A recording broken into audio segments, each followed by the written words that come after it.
Welcome to the You Innovate channel. This episode is on magicians versus scientists with respect to creativity. Brought to you by Innovation Accelerator, bringing science to the art of innovation at innovationaccelerator.com. With your host, Dr. Tony McCaffrey. The doctor is in. The doctor is innovating. Magicians exploit our mental blind spots in order to entertain us. So whether they're doing card tricks or disappearing acts, they exploit our attentional blind spots in order to do what they do. In this case, our little magician is pulling up a cloth and then they disappear, and maybe they diverted our attention or thwarted our expectations to pull this off. In contrast, scientists help us overcome our mental blind spots so that we can notice more, and in so doing, we can be more creative.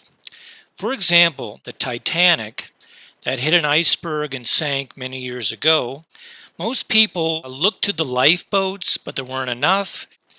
Now, what scientists can do is help us widen our attention, and so we may not look to the boat, but elsewhere, other resources, maybe the iceberg itself.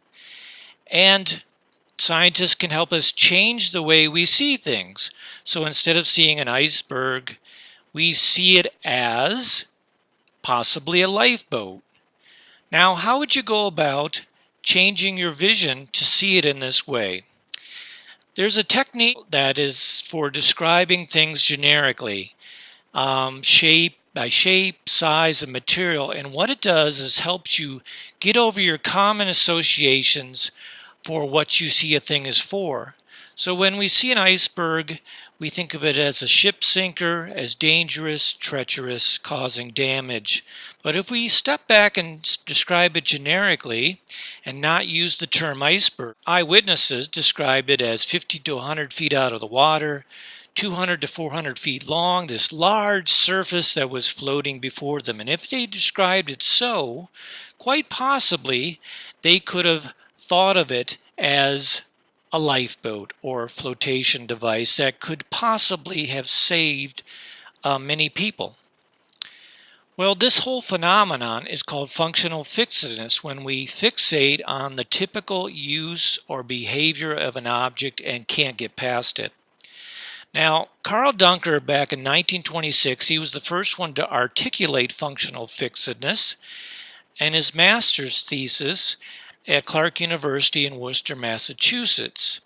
But it took many, many years until 2012 when there came the first really effective technique to overcome functional fixedness.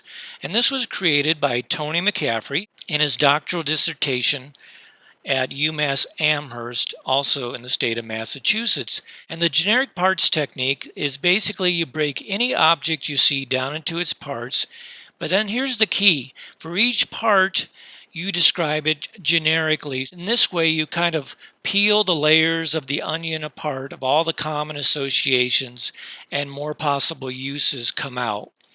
So this has been a fun little demonstration of the difference between magicians and scientists, magicians exploiting blind spots for our entertainment, and scientists, specifically cognitive scientists, helping us overcome our blind spots so we can notice more than we noticed before, and in so doing be more creative and more innovative.